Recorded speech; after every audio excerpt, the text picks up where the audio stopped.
So good morning, good afternoon, good evening, depends on where you are now. So thank you again to join us for this very interesting CASS talk today that will be given by Professor Hussam Amrouch from University of Stuttgart in Germany.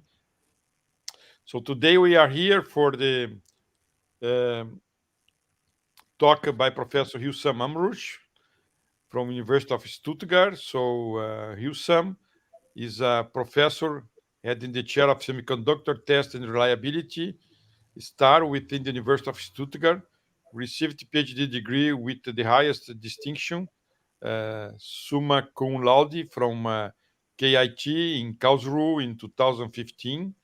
His main research interests are AI processor design beyond the von-Neumann architecture, hardware security, and the emerging technologies. He holds 8 high peak paper awards. He has given 10 tutorials in many major EDA conferences such as DAC and ICCAD, and more than 25 invited talks in many companies and universities. He's a reviewer in many top journals, including Nature Electronics. By the way, now he's also an editor of Nature Electronics. So congratulations, Hussam. He's has around 106 publications, including 64 journals in multidisciplinary research areas across the entire computing stack, starting from semiconductor physics to circuit design, all the way up to computer architecture.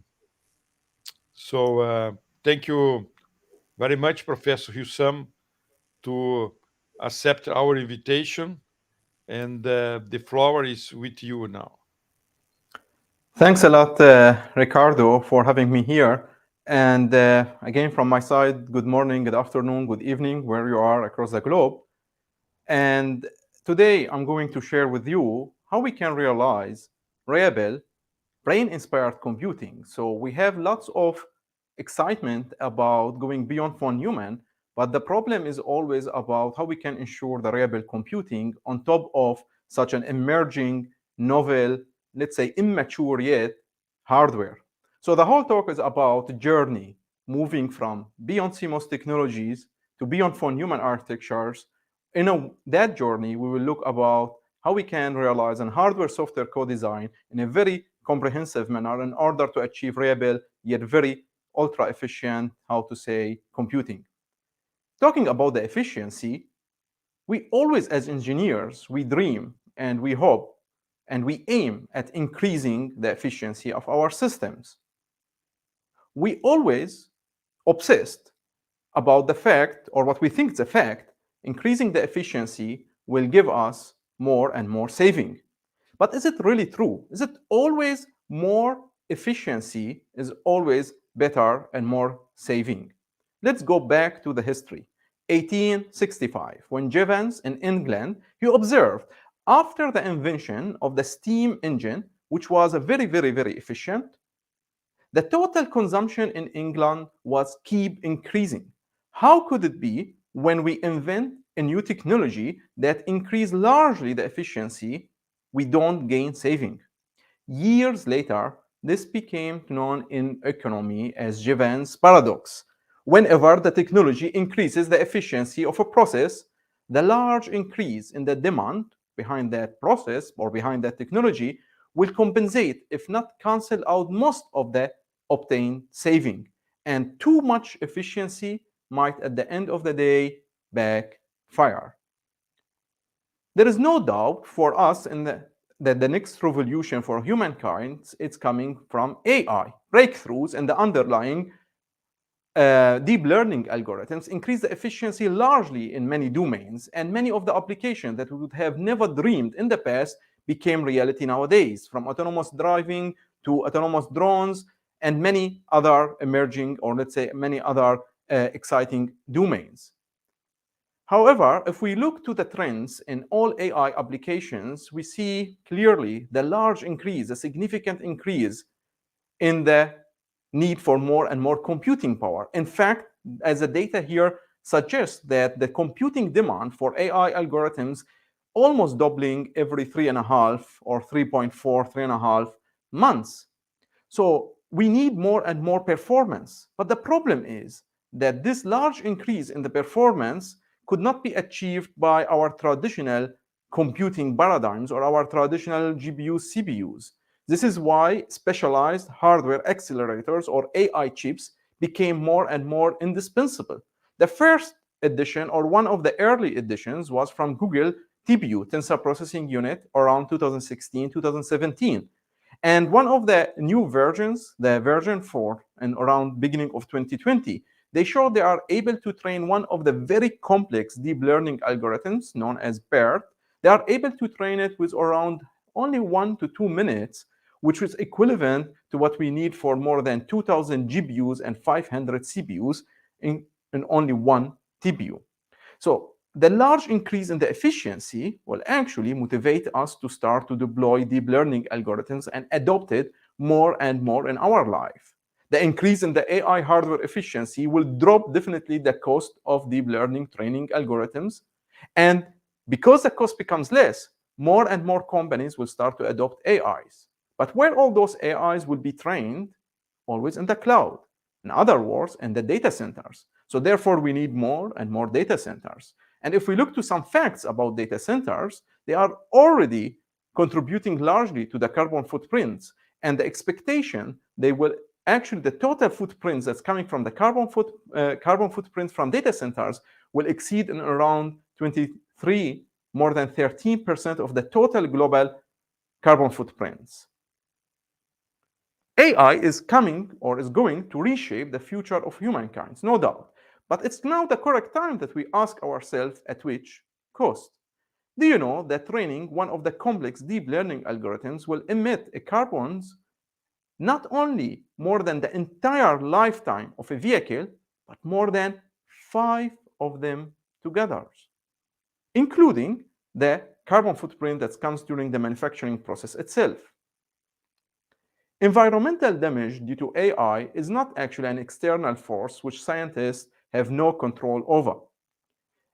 But we have to look deep to the source of the problem and the root of the problems about the inherent efficiency or inefficiency and energy losses that's coming in AI applications. First and foremost, if we look to, as an example, for this Google TPU or any actually, this is nothing special about the Google TPU, but for any AI chip accelerator, we easily can notice two main components. One is the massive MAC array, the multiply accumulate unit, that's performing a massive number of parallel multiplications operations at the same time in order to perform all the required matrices multiplications that's needed for deep learning algorithms. Whenever you pack such 1,000 and a huge number of multiplications, which are very power hungry, in a very small area, then no doubt that the power density will be very high. And as a consequence of that, the temperature and thermal hotspots will emerge quickly. And as a result, we need an expensive cooling in order to keep the chip in safe operational conditions. This is why all AI chips, and especially the Google TPUs and others, they have a large cost in the cooling. And they go even to special cooling solutions, as we will see later. On the other side, we can see also and observe easily the large on-chip memory that's here in this example occupies around 30% of the total area footprint. However, you can notice easily this is only 24 megabytes. Is that sufficient? In fact, if you look to the complex deep learning algorithms nowadays, they talk about an area requirement easily above the 100 megabytes, and sometimes they can even go to gigabytes. In fact, very complex deep learning algorithms such as AlphaGo, they can go even to something like 175 billions of parameters that needs to be tuned. And you can easily imagine the huge amount of memory requirement. Now, the problem is, if we have such a very huge intensive applications that needs this huge amount of memory requirement, and at the same time we have only in our chip very small available on-chip memory, such as in this example 24 megabyte, of course there is a massive amount of data that needs to be transferred back and forth between the computing engine, in this example the MAC array, and the off-chip memory, the DRAM and even the hard disk, where the where the memory or where the data is available. And this will put us in front of the very well-known problem as a von-Neumann bottleneck and the memory wall. The separation between the computing engine and the memory will create for us now this bottleneck, and this bottleneck even becomes more and more worse once we have such applications like AI applications where they are extremely hungry for data. And both of those two sides, in my opinion, the expensive cooling, which coming as a result from the huge on-chip power density as well as on-chip temperatures, as well as the large energy that's spent in moving the data, just moving the data back and forth between the chip and the off-chip memory, this together, of course, will contribute to the massive energy cost. But we could actually ask ourselves even a much deeper question. What is really the root of all those problems? If we look to the technology nowadays, we can trace back most of those problems to probably three walls, in my opinion. So we start from the voltage wall. We always hear about voltage is not scaling well, and then our scaling stopped more than 15 years ago. But probably we should actually remember or not forget how far we are in the voltage scaling. Is it like we just don't want to scale the voltage, or we are reaching a fundamental limit in voltage scaling? We will see soon about that the voltage in the current technology is reaching fundamental limits that's coming deeply from the fundamental semiconductor physics. Then we just talked about the memory. The memory is not sufficient for on-chip memory, yet it consumes 30% of the chip. And on top of that, these memories coming from traditional SRAM, they are very area and power hungry. To store a single bit, you need around 6 transistors that you need to keep them on the whole time. So this is an inherent inefficiency in the current memory technology. It's insufficient for AI applications, and on top of that, this is a volatile memory that needs to be powered on the whole time, which means lots of efficiencies losses. Finally, cooling. And in my opinion, cooling is something we always forget it, and we just assume we have enough cooling or we can really go to as much as cooling we would like. But in fact, when you go to those chips designs, like those AI chips, where you have this massive amount of computations that's happening in only one corner and generating those too much power densities and then temperatures, traditional cooling, which is like a heat sink and a fan, start also to reach its fundamental limit, as we'll see very soon. So those are the three walls that facing the technologies and putting us in front of the indispensable and inevitable need to invent new architectures that go beyond the traditional von-Neumann principles and couple that with new emerging technologies that go beyond the fundamental principles of CMOS that we used to use for decades.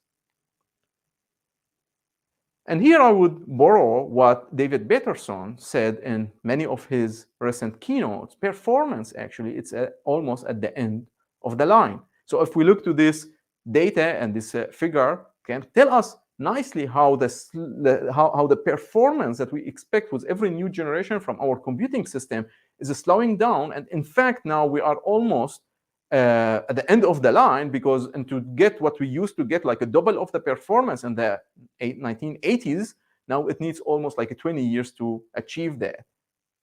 This is a combination between Dennard scaling that stopped, between Amdahl's law, and between many other problems that's happening in the technology, with remembering that the voltage is not scaling down, and reliability is all together puts lots of constraints and obstacles for the performance. And we see that the technology is not able to deliver us the performance as intended, but at the same time, we have this exposure in the need for more and more performance for AI applications. Is there any hope? Of course, yes. But interdisciplinary is the key. We cannot find a single solution, but it must be multiple solutions that we can couple them together in order to solve those multi problems that we are facing in the technology. We should start from the underlying technology, and we look for beyond CMOS technologies that can break the fundamental limits in voltage scaling.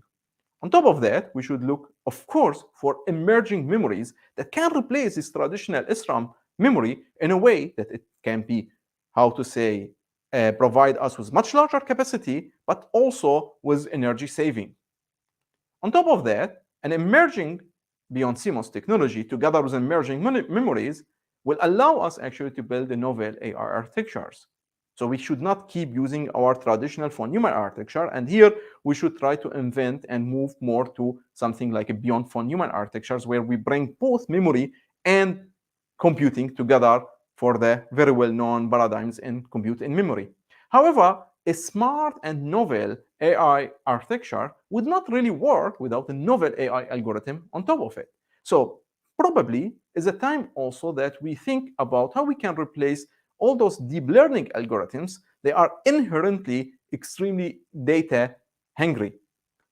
Finally, maybe we should think about how we can replace our traditional cooling that consists of either a heatsink with a fan, or probably, or maybe a water cooling, a liquid cooling, maybe how we can replace it with something much more efficient, that we are able to cool down our chip where it's needed and only when it's needed. So in the next few slides, I will take you with a journey starting from beyond CMOS to emerging memories to novel AI architectures to novel AI algorithms, all the way even to the system level, talking about emerging cooling. Let's start with our journey with moving to the beyond CMOS technology. And beyond CMOS technology, I will pick up one of the very promising technologies nowadays, which is the negative capacitance transistor.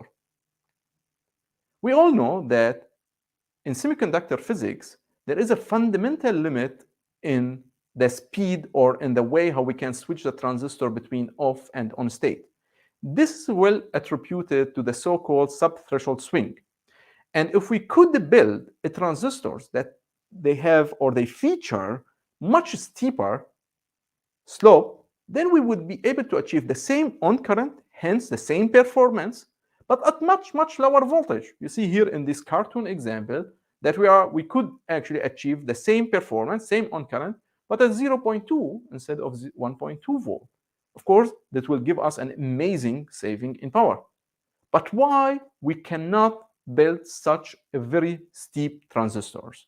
Well, this is well known in physics as a fundamental limit of the sub-threshold swing, which is coming simply from the fact that two capacitors in series, there's always a voltage drop in the middle point, I would say in between.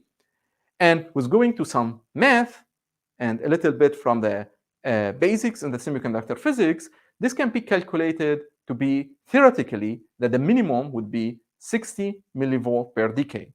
And this comes from this simple maths here. If you take a look, you have the sub-threshold swing, it's a lambda, which is the body factor, multiplied by 60 millivolt, but then that lambda, which is coming from two capacitors in series, it's actually 1 plus a positive number.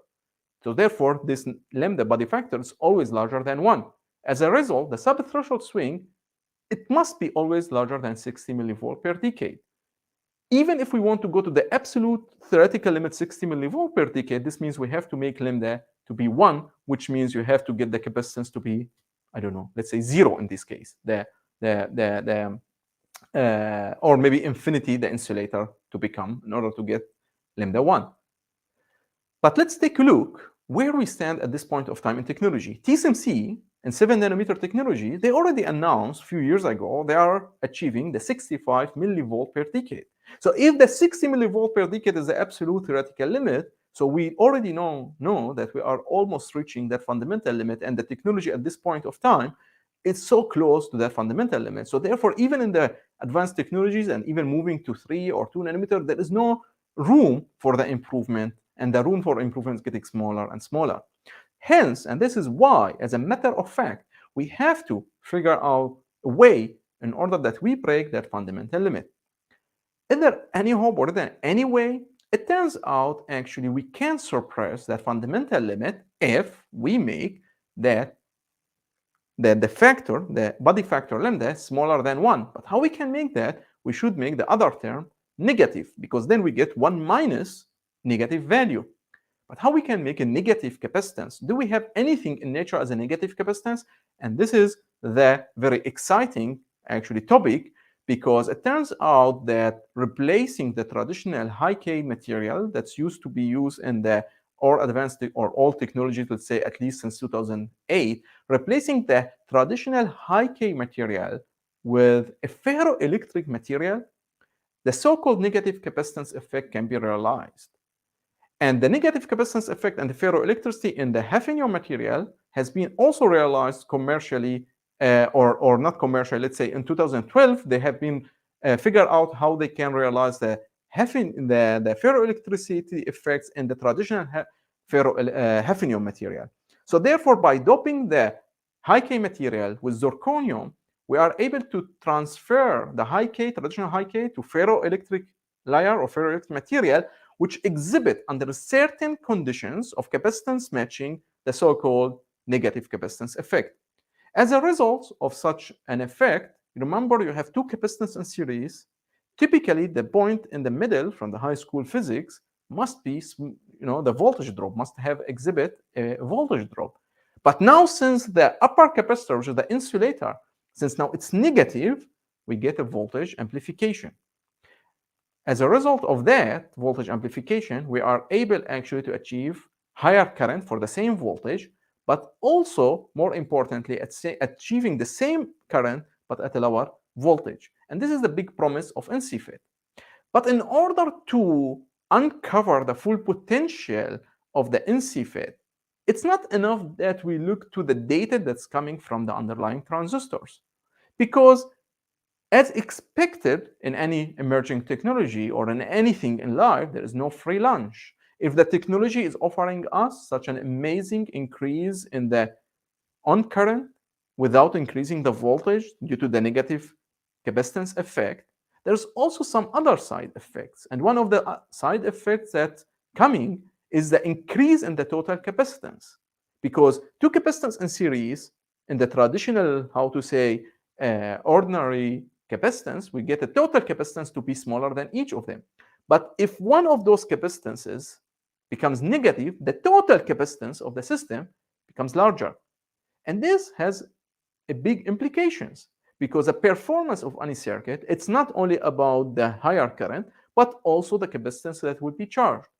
And other stuff like dynamic power, voltage drops, and many important aspects in any circuit design must take into account the gain in the current as well as the side effects from the increase in the total capacitance. In order to explore that, we cannot only look at the data that's coming from the single transistor. We have to bridge the gap from the underlying semiconductor physics all the way up to the entire system. And this gap is large because we have to start from the underlying physics equation that describes such phenomenon and then integrate them within the standard industrial compact model and then build libraries. And once we have the libraries, we are able to plug them within any traditional EDA tool flows. You can do then synthesis, you can do power analysis, a timing analysis, a sign-off, and complete chip design.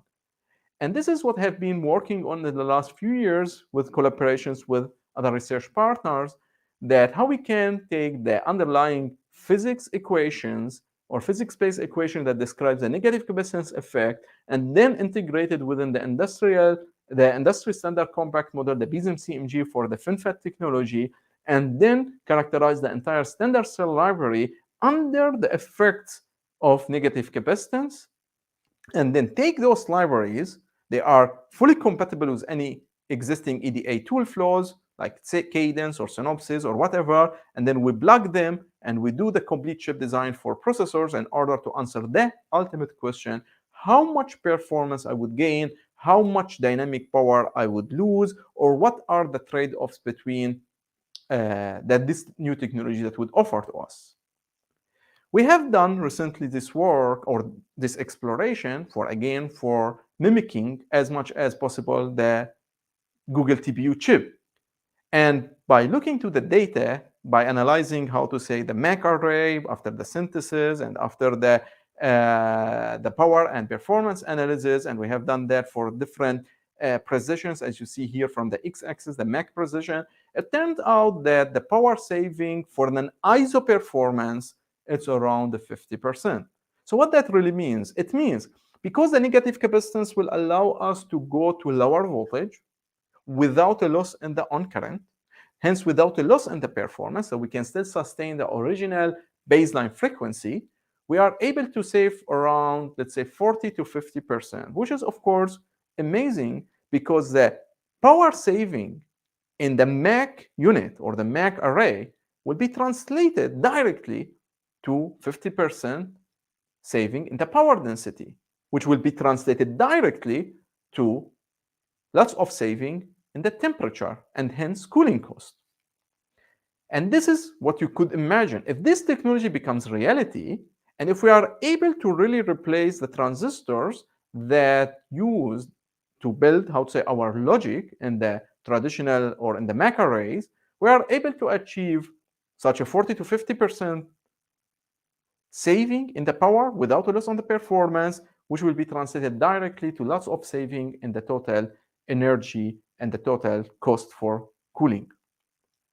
Let's now continue our journey and move towards the emerging memories. And here I will focus on another example, which is a ferroelectric transistor. You might be here confused. You say, okay, you already talked about a ferroelectric layer within a negative capacitance transistor, and now out of sudden you talk about emerging memory, which use the same word, the ferroelectric. You should not be confused because that is totally correct. When a bug turns into feature, if we increase the thickness of the ferroelectric layer after or above a certain limit, let's say 5 nanometers, 6, all the way up to 10, the so-called hysteresis effect start to appear because the dipoles within the ferroelectric layer start to be polarized, and this, if you apply a negative or positive voltage or electric field, this will polarize the dipoles either up or down, and this polarization remains even after removing the electric field because the magnetic effect, and therefore we are able to store this. But what that really means in practice, it means we are able to change the electrical characteristic of the transistor into two different separated states, a low VT state and a high VT state. A low current, oh, sorry, a high current and a low current. Why? Because when the ferroelectric layer is polarized either up or down, it will now start to interfere when we apply our voltage and our electric field to turn on or off the transistor. And either it will start to help and enhance the channel formation. Therefore, we will get a reduction in the threshold voltage, represented here in the blue curve, or it will actually oppose the channel formation and make it more difficult to turn on the transistor, which in a sense, it's a high VT state because we need a much higher voltage to turn on the transistor, and this represented in this figure with the red curve. Again, in a summary, if you increase the thickness and exaggerate in the thickness of your ferroelectric layer, something like a 10 nanometer, you would be able to separate the two states or create two different states in the transistor, a low VT state and a high VT state, with enough distance, separation between them, and we call that like a memory window. And then, if you look at this figure easily and think about applying a voltage of around 0.5 volt, then you can sense a current. This current either would be something like a 10 to the minus 5 ampere, which is quite high, like a 0.01 milliampere, or you will sense something like a very small and smaller than a picoampere. So based on what you have stored in your transistor, you would apply a voltage and you sense the provided current. And if the current is very high or very small, you would be able to differentiate between two different states, logic 1 or logic 0. And this, of course, a realization of a memory. And more interestingly, this memory is a non-volatile memory because it is a remnant polarization. The polarization will remain after removing the electric field. Let's imagine together if this technology becomes reality, and there's lots of demonstration from global foundries here in Germany, also from Intel recently, so many companies, also TSMC, are investing a lot in this technology. The promise is clear. Again, it's a compatibility with CMOS because the realization of the ferroelectricity in hafnium is possible through the zirconium doping. On top of that, replacing our 6 transistor SRAM with a single transistor to create a memory is indeed extremely attractive and amazing. Increasing the capacity will allow us to store more and more data without the need to communicate to the off-chip memory. And finally, this is ultra dense. And on top of that, this is non-volatile memory. Therefore, you can really turn it off and save lots of power instead of the SRAM that keep leaking the whole time. Let's imagine together the scenario that if technology becomes reality and we go and we replace our traditional on-chip memory with a ferroelectric memory, we will easily increase the capacity. And if you increase the capacity, it will be translated directly to less and lesser communications with the off-chip memory, with the DRAM, which largely contribute to the mitigating the so-called von-Neumann bottleneck. Therefore, more and more energy saving can be obtained. Now, the beauty of this ferroelectric technology, as you see, in theory, you would be able to realize in a steep slope transistor with NC FET when the thickness of the ferroelectric is very thin, let's say around 2 to 3 nanometer. In fact, there was even a breakthrough, really breakthrough, just very recently, 2 weeks ago, a paper coming from Saif Salahuddin from Berkeley that published in Science, and they showed for the first time that the ferroelectricity can be realized even at the thickness of a 0.5 nanometer. This is indeed a breakthrough because it has been thought for a long time that it's impossible from physics perspective to have a ferroelectricity effect under a certain thickness. When the layer becomes very, very, very thin, it has been thought or believed for decades that the ferroelectricity cannot be realized. However, very recently, as I said, they showed that the thickness of a 0.5, which is like a 2D layer, always like I don't know, 2 sheets or whatever from atoms, they are able, or they still be able to realize a ferroelectricity, which is indeed a big breakthrough. So imagining that this ferroelectricity will allow us to have a steep slope transistor, and therefore we are able to achieve the same performance but at much lower power, this will solve lots of our power density, temperature problems, and in fact, reviving the Dennard scaling that has been stopped for more than a decade. On top of that, if this is the same technology, and this is only we just need that we increase the thickness, and we would be magically realize a non-volatile memory in NVM, therefore we can also increase largely the memory capacity, which will contribute largely to the von Neumann bottleneck, and we get lots of energy saving. So this is why this technology is so promising, because it actually can solve for us two of the fundamental problems that we are facing nowadays. As expected for any emerging technology, reliability is the key challenge. Because the material is immature and you are moving from very well-known studied CMOS to something else, on top of that, you have a new additional layer which comes with its own new problems. The famous reliability challenges are coming, of course, from variability.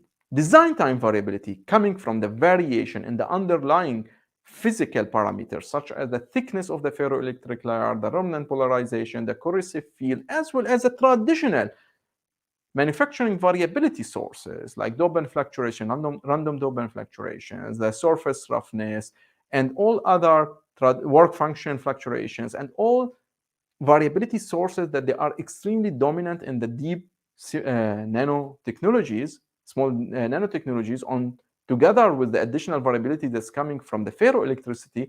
Of course, we get lots of problems in the design time. But we should not forget runtime variability coming from temperature is another big and key source of fluctuations that imposes additional reliability challenges.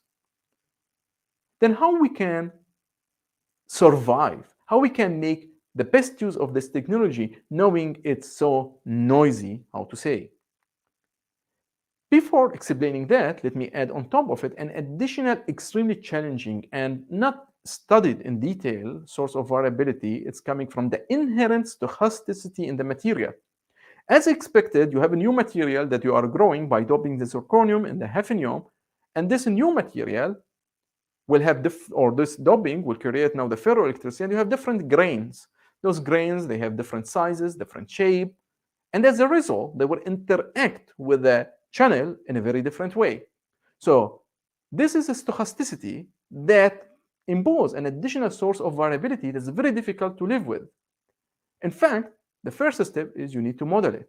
And to model that, you really need to go to the extreme, how to say, low level, which is at the fundamental atomic level or at the fundamental material level, where you can replace or mimic what the ferroelectricity doing by charges, and then do the expensive, very expensive Monte Carlo simulations at the material layer, material level, in order to see how the transistor would be impacted when or due to the inherent stochasticity in the ferroelectric.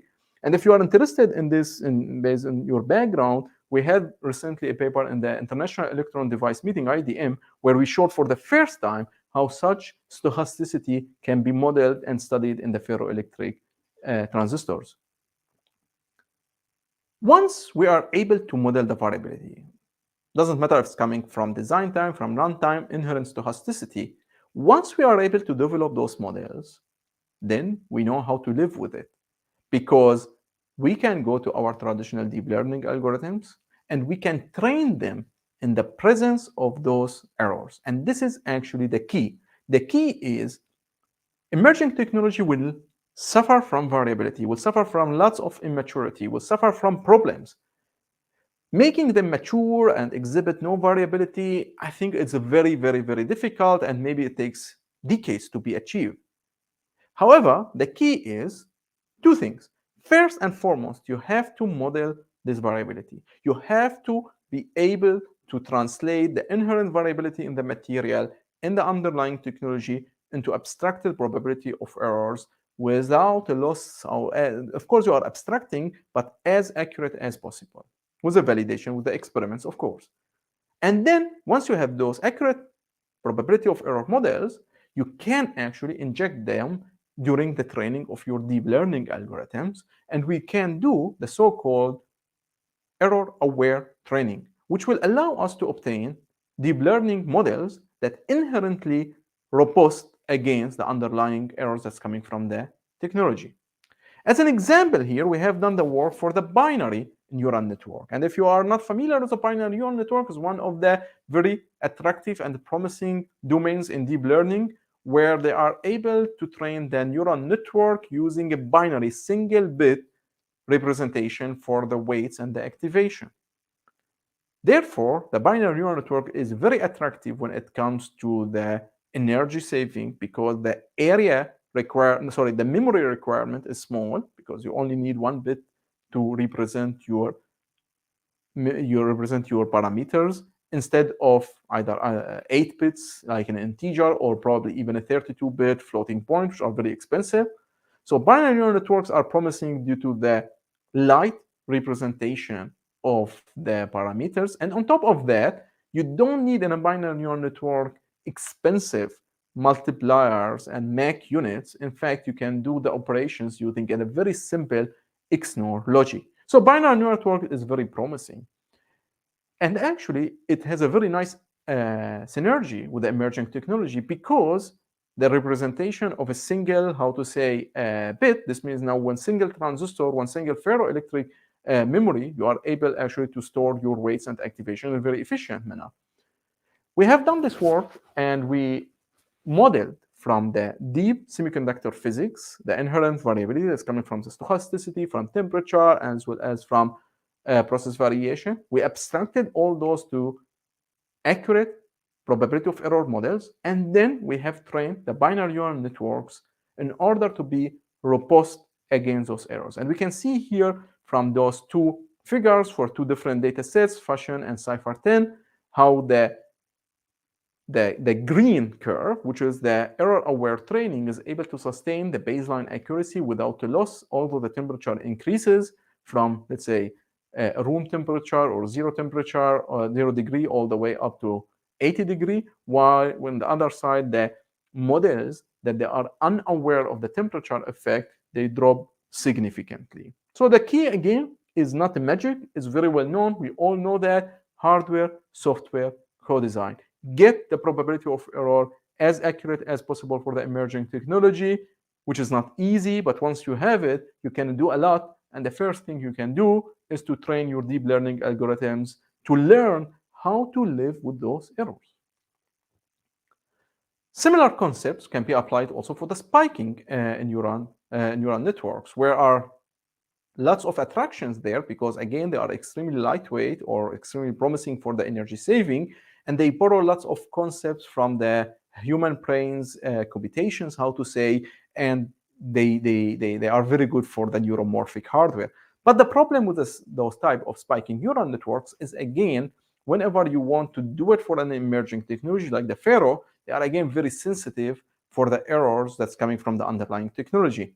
We applied the same concept without going into details, and the interesting part that it turns out if you train your binary neural network under errors, so you get now an error-aware binary neural network model, and you take that model, which is binary neural network, has nothing to do with the spiking neural network, but then you map those weights and those parameters to the spiking domain, then actually you will get the the robustness, or you will transfer the robustness that you obtained in the binary neural network, you will transfer it to the spiking neural networks. So this was a nice link between two different domains, a binary neural networks that has nothing to do with the spiking neural networks, but spiking neural networks is very difficult to train it with errors, but binary neural networks is easy to be trained. Hence, we just take our robust binary neural networks models that has been trained with errors, and then we just map them to the spiking domain, and then we get a very robust spiking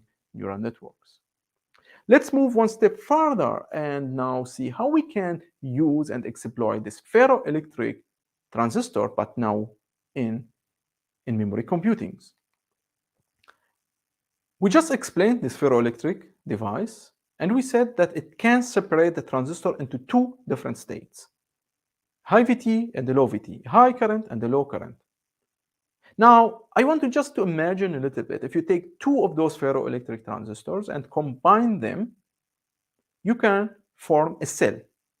And this cell, whenever you want to store information, we will store it in a complementary manner. So if we store 0, let's say the transistor from the left side will be in the low VT state, a blue, and the transistor from the right side will be in the high VT state, red.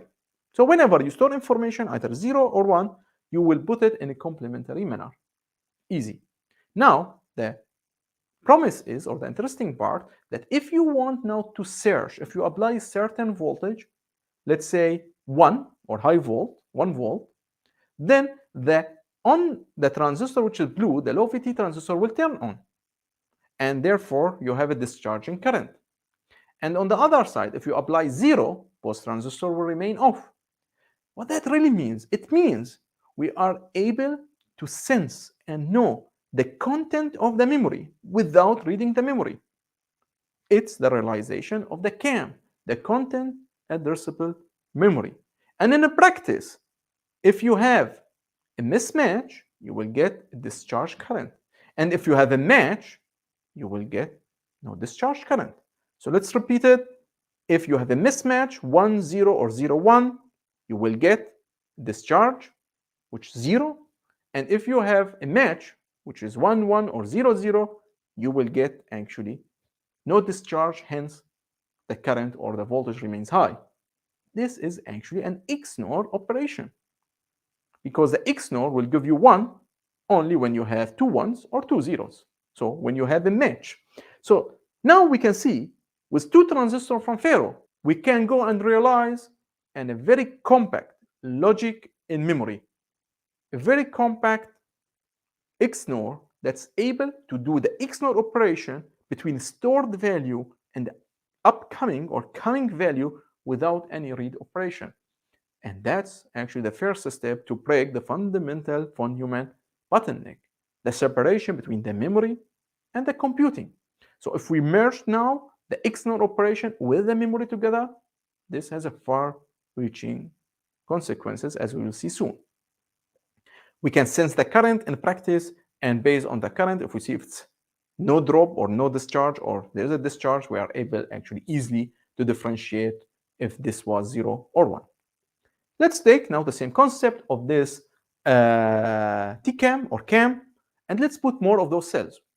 Let's build an array. And once you have an array, let's store a vector. Let's say 1, 1, 0.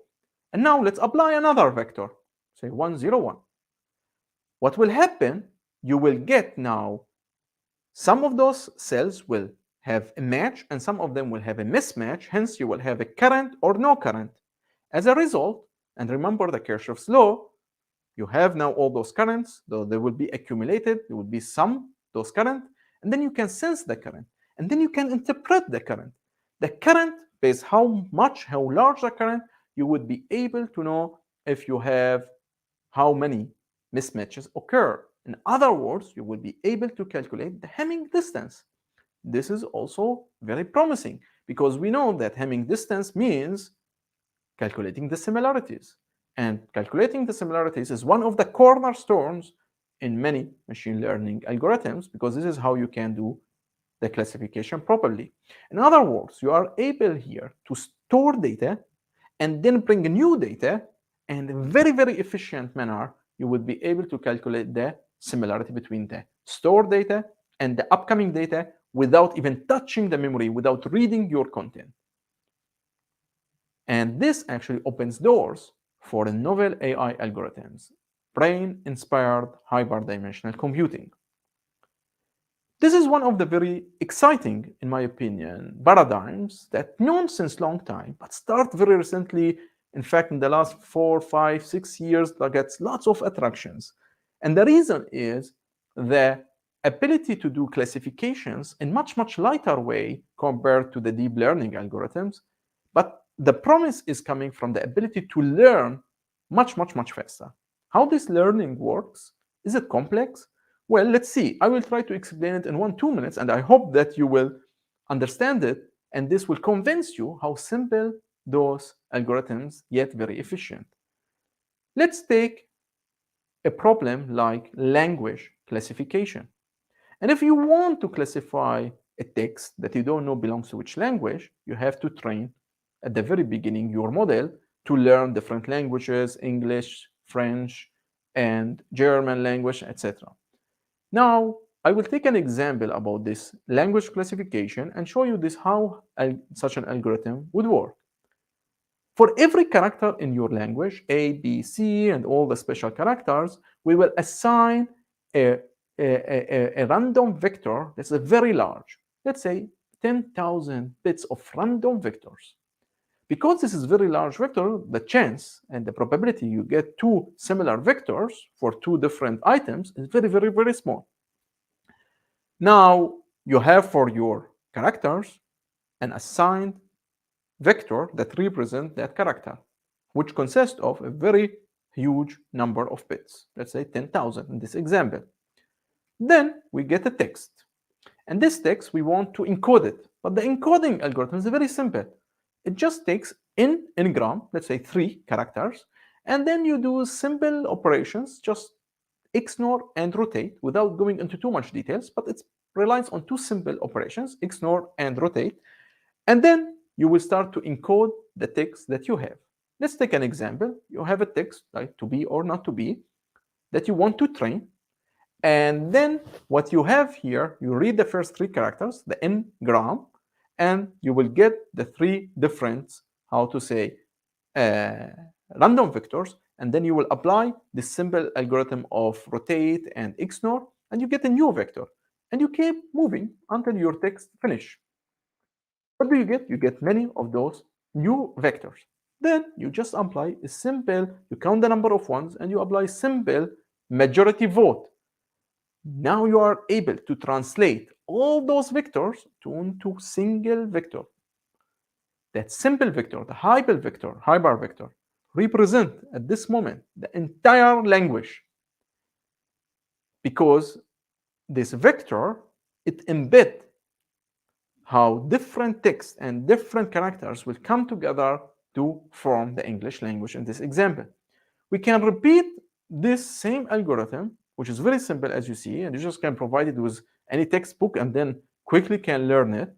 We can repeat it for different languages, French, Italian, etc. And then you get a new vector that's coming from a new text that you have no idea about, you don't know it's which language, and you want to classify it very quickly. First, you take all those vectors and you assign them to the memory array that I have just explained, where you have all those in-memory Hamming distance calculations. You store those classes, English, French, Italian, you store your classes, and you bring the new vector, and now you do on-the-fly Hamming distance calculations, a very efficient analog manner. You put it, currents will come from every row, and you sense the current, and the vector that represent, or the row or the item that gives you the best match, that will be your best class. You sense the current, for instance, in this example, and you can translate that to the corresponding Hamming distance, and the row or the item that gives you the smallest Hamming distance, that would be, of course, the best match. Now you can get a taste and feeling how efficient this technology, because now you are able to actually do all those Hamming distance calculations on the fly. We should remember that beyond CMOS technology plus beyond von-Neumann, hardware errors will be inevitable. You will get errors. So therefore, there is no doubt that we really need to build the robust AI algorithms that are able to survive with these errors. And the hyperdimensional computing is very promising because remember, it relies on a huge random input data or randomness in the data. You talk about thousands of random bits. And because the data is represented in such a very large, massive number of dimensions, even a bit flip or 10 or even 100 will not cause you a big problem. So therefore, any noise and fluctuations and problems and variabilities coming from the underlying technology, the hyperdimensional computing will know how to live with it. Let's move to the last point in our journey, and I will talk very briefly about it, intelligent cooling. Let's borrow and let's read together what the Google CEO announced in around 2020 when they had that new version of Google TPUs. So I will borrow his words and say, he said, these chips are so powerful that for the first time, we had to introduce liquid cooling in our data centers. This shows that the massive power densities and temperature that's coming from those chips, they impose a serious challenge for the traditional air-based cooling. And if you think about it, that's true. You look to the chip and you are cooling down the entire chip despite the fact that the hotspot is so localized on only one area, which is where the Mac unit and the Mac engine doing all the massive computations. The memory and the other parts relatively very cold or much, much cooler. So the hotspot is so localized. This is why emerging cooling solutions that's coming from the superlattice thermoelectric is very promising. Those type of solutions, they are allow you to embed a thermoelectric device, which is an ultra thin, few micrometers, within the chip die itself, and hence generate through the Peltier effect a cooling, very effective cooling effects.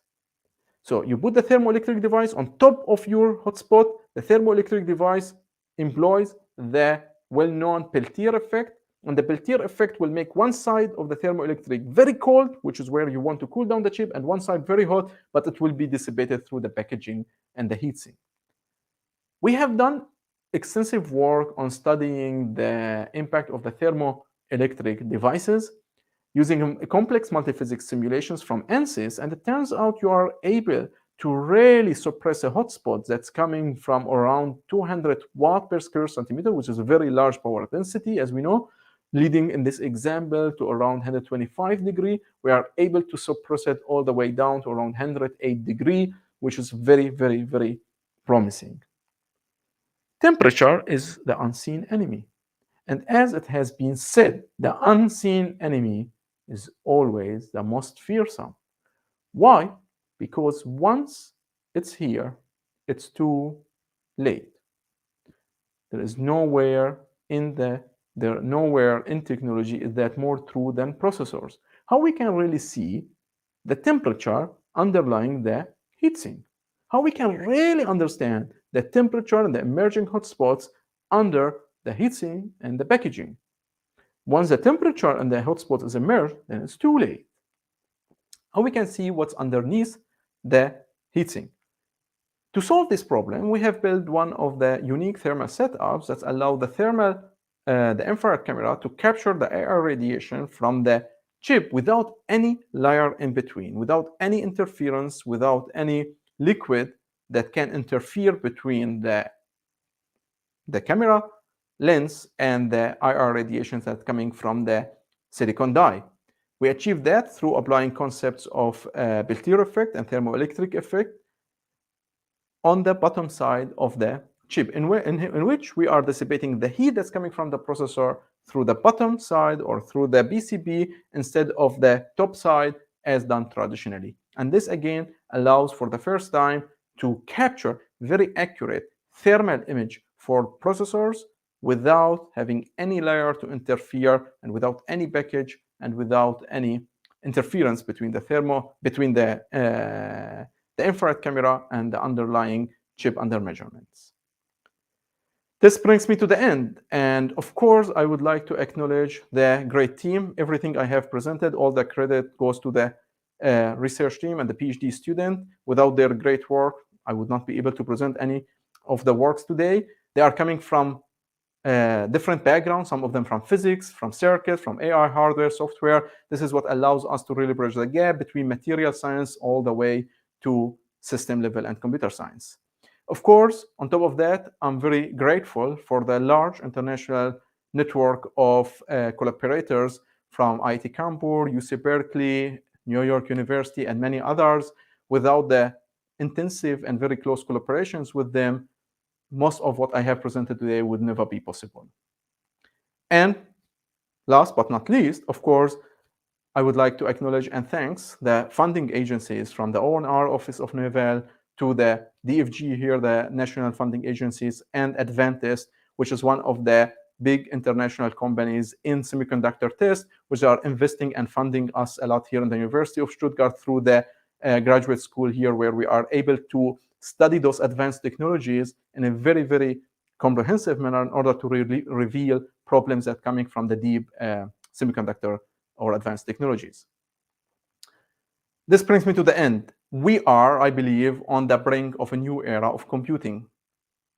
However, the interdisciplinarity is really the key. We should figure out how we bridge the gap between the beyond CMOS and beyond von-Neumann in order to realize an ultra-efficient AI algorithms that can reduce the carbon footprints that's coming from those emerging and amazing domains. This brings me to the end, and thank you very much. And I hope you have enjoyed our journey today from beyond CMOS all the way up to beyond von-Neumann.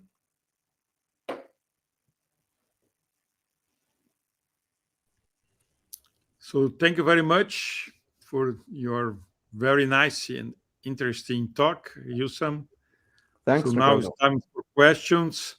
So who has questions, please do it as soon as possible using the chat channel. So I see no questions yet for the moment. So please do as soon as possible.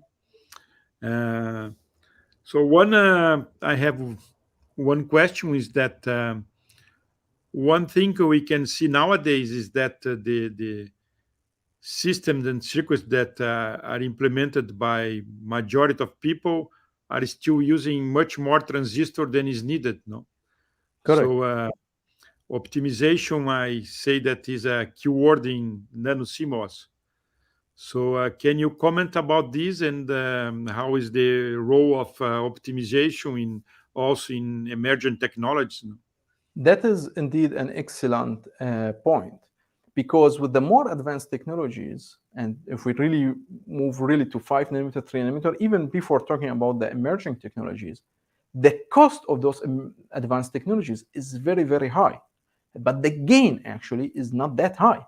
It becomes always questionable how we can maximize our gain, knowing that the technology is struggling. The voltage is not scaling, the feature sizes reaching atomic level. We talk about really 3 and 4, 5 nanometers. So therefore, technology itself is struggling to provide the promise from that to justify the cost of the scaling. So therefore, the optimization start now become a key and a big player and a major player. The optimization now will start to bring an additional dimension to gain more and more efficiency for that advanced technology. So this is why even if you look to the Synopsys and all those traditional big players or industry in the EDA, nowadays they are bringing lots of machine learning algorithms for traditional problems like logic synthesis, like even a power estimation sign-offs, and all those hardcore, how to say, EDAs, even including the physical design. And this is a large area, probably you heard and many heard about the machine learning for CAD. So the need for that, actually, we should remember that the need for that is coming to get a better and better optimizations. And why we need better and better optimizations? Because with the more advanced technology nodes, the more difficult that we start to harvest more and more gain from our technologies. Now, on top of that, when it comes to the emerging technology, it becomes even more and more difficult because now the optimizations plays even a bigger role. Let's just remember we talked in this context about the ferroelectric and the thickness. It could be 1, could be 2, it could be 10 nanometer. This is a new additional design space and an additional parameters that needs to be also explored. And this is the job again of whom? Of the optimization algorithms. So therefore, optimization algorithms, as we all know, is a cornerstone to gain more and more performance. And actually, the role of those optimizations to reduce area footprint, to reduce energy, to reduce power, to figure out an optimal, I would say, configurations, it becomes even more and more essential because the cost in advanced technologies and the cost of emerging technologies is so large that we need to figure out how to maximize our gain in order to justify the scaling. Okay. So I'm seeing no questions yet in the channel. So please, if you have a question, you must do now because if not, you are going to lose the opportunity. We have just here some comments about how nice was your talk. So one is from an India Sundar Dharm from India Institute of Technology in Kharagpur. Thank you very much, Professor Amrouch, for the very enlightening talk. Thanks. We have also some other comments about your nice talk from Thiago Weber and Rodrigo Verdink, but no questions. So if there is no questions, I would like to thank you very much for your very nice, interesting talk. Thanks a lot, And Ricardo. I hope to see you in person in the near future, and Definitely. also to have your visit here in south of Brazil will be very nice if you can have the Definitely. I have opportunity. been twice in Brazil and I'm looking Yes. as soon as the pandemic allows that be there again. Yeah.